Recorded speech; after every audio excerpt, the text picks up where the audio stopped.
بسم الله الرحمن الرحيم. إنا أرسلنا نوحا إلى قومه أن أنذر قومك من قبل أن يأتيهم عذاب أليم. قال يا قوم إني لكم نذير مبين، أن اعبدوا الله واتقوه وأطيعون، يغفر لكم من ذنوبكم ويؤخركم إلى أجل مسمى، إن أجل الله إذا جاء لا يؤخر لو كنتم تعلمون.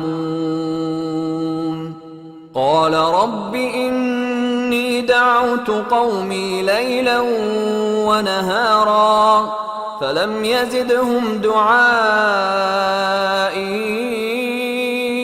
إلا فرارا، وإني كلما دعوتهم لتغفر لهم جعلوا أصابعهم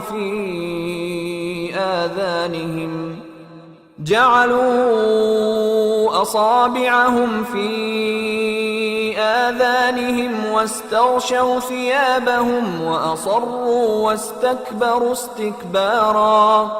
ثم إني دعوتهم جهارا ثم إني أعلنت لهم وأسررت لهم إسرارا.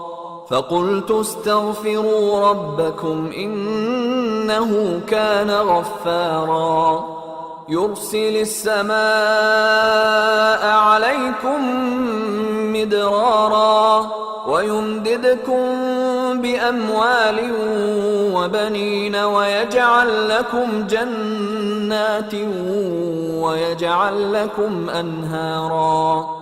ما لكم لا ترجون لله وقارا وقد خلقكم أطوارا. ألم تروا كيف خلق الله 7 سماوات طباقا وجعل القمر فيهن نورا وجعل الشمس سراجا، والله أنبتكم من الأرض نباتا ثم يعيدكم فيها ويخرجكم إخراجا. والله جعل لكم الأرض بساطا لتسلكوا منها سبلا فجاجا. قال نوح رب إنهم عصوني واتبعوا من لم يزده ماله وولده إلا خسارا، ومكروا مكرا كبارا. وقالوا لا تذرن آلهتكم ولا تذرن ودا ولا سواعا ولا يغوث ويعوق ونسرا، وقد أضلوا كثيرا ولا تزد الظالمين إلا ضلالا. مما خطيئاتهم أغرقوا فأدخلوا نارا فلم يجدوا لهم من دون الله أنصارا. وقال نوح رب لا تذر على الأرض من الكافرين ديارا، إنك إن تذرهم يضلوا عبادك ولا يلدوا إلا فاجرا كفارا. رب اغفر لي ولوالدي ولمن دخل بيتي مؤمنا وللمؤمنين والمؤمنات ولا تزد الظالمين إلا تبارا। शुरू अल्लाह का नाम लेकर जो बड़ा मेहरबान निहायत रहम वाला है। हमने नूह को उनकी कौम की तरफ भेजा कि पेशतर इसके कि उन पर दर्द देने वाला अजाब वाक़े हो, अपनी कौम को खबरदार कर दो।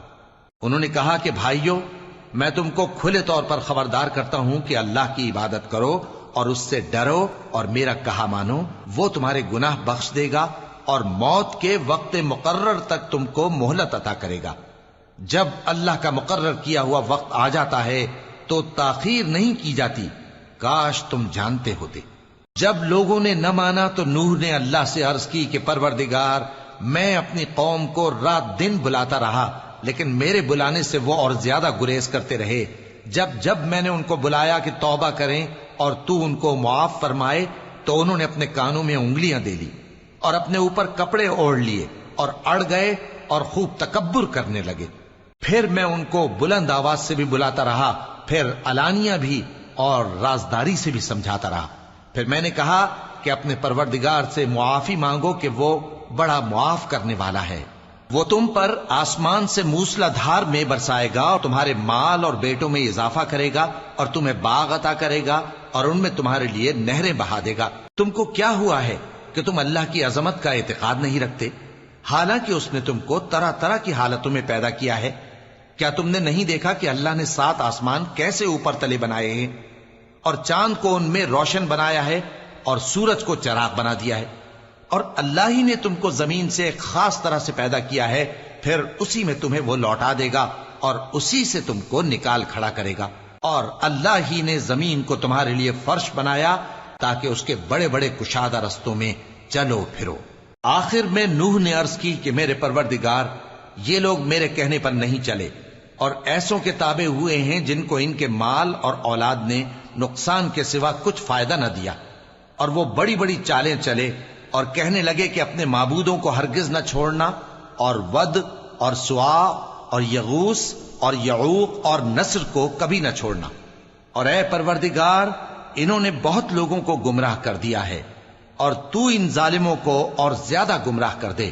آخر وہ اپنے گناہوں کے سبب پہلے غرقاب کر دیے گئے، پھر آگ میں ڈال دیے گئے، تو انہوں نے اللہ کے سوا کسی کو اپنا مددگار نہ پایا۔ اور پھر نوح نے یہ دعا کی کہ میرے پروردگار، ان کافروں میں سے کسی کو زمین پر بستا نہ رہنے دے، اگر تو ان کو رہنے دے گا تو یہ تیرے بندوں کو گمراہ کریں گے، اور ان سے جو اولاد ہوگی وہ بھی بدکار اور ناشکری ہوگی۔ اے میرے پروردگار، مجھ کو اور میرے ماں باپ کو اور جو ایمان لا کر میرے گھر میں آئے اس کو اور تمام ایمان والے مردوں اور ایمان والی عورتوں کو معاف فرما، اور ظالم لوگوں کے لیے اور زیادہ تباہی بڑھا۔